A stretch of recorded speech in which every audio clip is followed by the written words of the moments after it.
Ininspeksyon ni DPWH Secretary Vince Tizon ang isasagawang drainage rehabilitation project sa bahagi ng Taft Avenue, Malate, Manila. Napansin kasi ng DPWH na bumaha ang ilang bahagi ng Taft Avenue nitong mga nakalipas na araw dahil sa pagbuhos ng malakas na ulan. Si JM Thompson sa detalye. JM. Dayan, matapos nga yung inspeksyon ginawa ni na Public Works and Highway Secretary Vince Dizon at Manila City Mayor Isko Moreno sa Espanya Boulevard kahapon, kung saan sisimulan na ay yung drainage improvement project ngayong Setyembre. Ngayong Biyernes naman ay iinspeksyonin ni Secretary Vince Dizon yung isasagawang drainage rehabilitation project sa bahagi ng Taft Avenue, Malate, Manila. Isa kasi ito sa mga lugar dito sa lungsod ng Maynila na madalas bahain.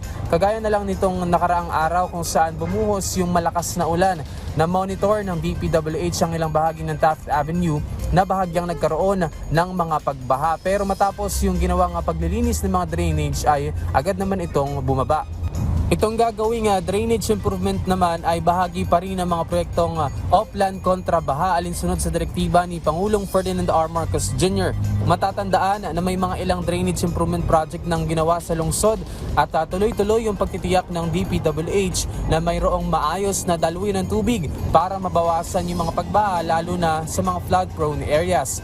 Malaking bahagi rin yung mga basurang nakabara sa mga inlets dahil napipigilan nito yung pagdaloy ng tubig ulan. Kaya naman paulit-ulit na paalala ng ahensya na huwag magtapon ng basura kung saan-saan.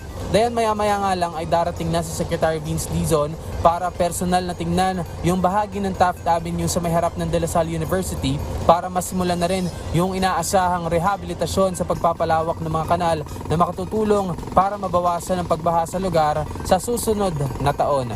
Yan muna ang latest mula dito sa Maynila. Balik sa inyo dyan sa studio. Dayan. Maraming salamat, JM Thompson.